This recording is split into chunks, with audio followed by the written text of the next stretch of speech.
Hi, it's me. When we think of the extinction of the dinosaurs, we often think about this guy. For decades, scientists have believed that this 6-mile-wide space rock wiped out all the dinosaurs and 75% of all species on Earth.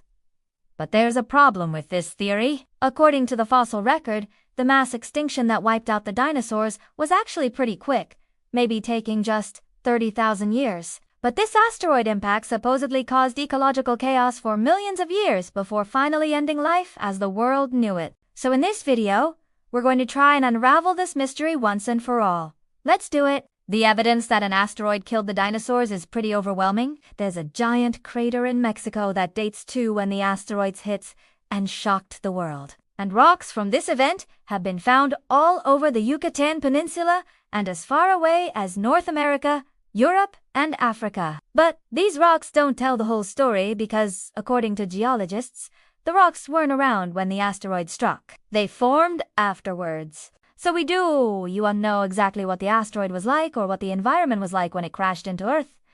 To find out, researchers went back to the source, the Chicxulub crater. This crater lies beneath the Yucatan, hidden under layers of sediment. So to get to it, the drilling project was led by scientists at the University of Bremen in Germany. They used a special type of drilling device called a wireline core. Basically, they lowered a hollow drill bit into the ocean floor, and then they used a powerful winch to pull up cylindrical samples of the rock, known as cores. In total, they recovered 350 meters of material from the bottom of the crater. Then a team of researchers started analyzing the chemistry of the recovered material. One of the researchers, geologist Gareth Collins, explained why this was important. He said, "If we can determine the composition of the asteroid, then we can also better understand the impact effects on Earth and improve computer models." Now remember that picture we showed you at the beginning of the video? That's a model of what scientists think the asteroid looked like. It's made from ordinary chondrite meteorites,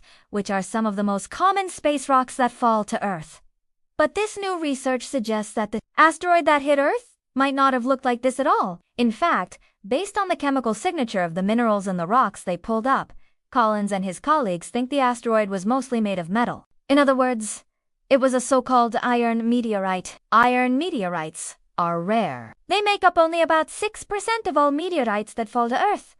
But they're super common in our solar system. You can find them all over the asteroid belt. So while iron meteorites aren't common on Earth, they're pretty common in space. But what does it mean for an asteroid to be mostly made of iron? Well, let's imagine a big ball of space goo. As this goo cools, different elements crystallize at different temperatures. Iron crystallizes early on. But then, as the temperature drops even further, other elements like olivine and pyroxene start to crystallize as well. And this creates something called a mineral core. Now, if our space goo ball never gets big enough to be an official planet, then this mineral core will become the asteroid's main component. So basically, iron meteorites are the mineral core of small rocky bodies that never became planets. So where did this massive iron asteroid come from? Well, probably from the asteroid belt between Mars and Jupiter. Back in 2018, scientists reported finding a group of asteroids that seemed to have a similar chemical makeup to the rocks found in the Chicxulub crater. These asteroids are about 4 million kilometers from Earth right now,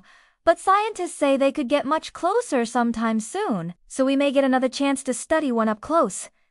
But why does the asteroid's composition matter? Why not just say that it was big and made of rock and leave it at that?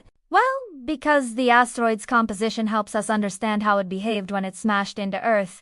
Here's what we mean. When an asteroid strikes a planet, its impact can trigger earthquakes, tsunamis, and volcanic activity. The severity of these effects depends on what the asteroid is made of. For example, if it's mostly rock, then the impact would release a lot of energy when the rock vaporizes. But if it's mostly metal, then most of the energy would be released when the metal melts. Either way, it would be bad. But the question is, would it be so bad that it could wipe out all of the dinosaurs? To find out, scientists use computer models to simulate both scenarios. First, they modeled the impact of a rocky asteroid. Their results were pretty much what you'd expect. An asteroid like this would cause a lot of damage, but it wouldn't kill off all the dinosaurs. The planet would recover within a few million years. Then the team changed their model. Instead of a rocky asteroid, They put in an iron meteorite, and when they ran the simulation, they got an unexpected result. Even though the iron asteroid was more than twice as massive as the rocky one, it didn't do nearly as much damage. According to the computer model, the worst effect of this impact wouldn't be the waves, or the earthquakes, or the volcanic eruptions.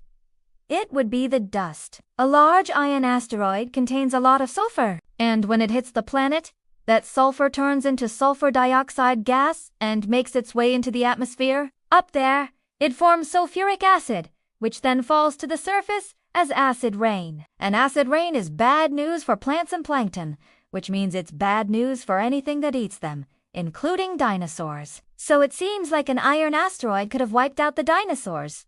So why don't we remember learning this in school? Well, it's because the idea of a world-ending asteroid isn't new. In fact, scientists first proposed this idea back in 1980.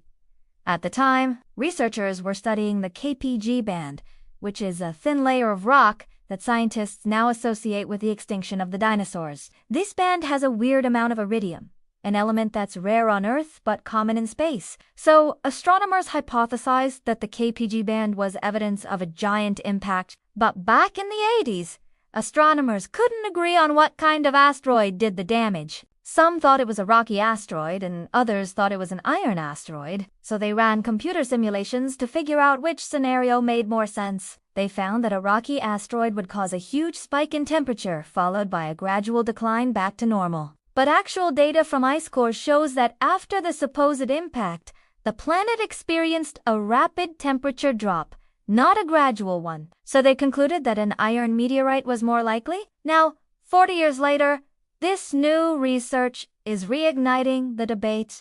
Collins and his colleagues argue that previous studies ignored key details about iron meteorites. They tend to be porous and brittle, which would change the dynamics of the impact. Now, luckily, the real world isn't a math equation, so we can check this theory using the fossil record. Iron asteroids typically release less heat during an impact, so animals and plants would have less time to go extinct. So if an iron asteroid did wipe out the dinosaurs, we should see evidence of a mass extinction that happened quickly.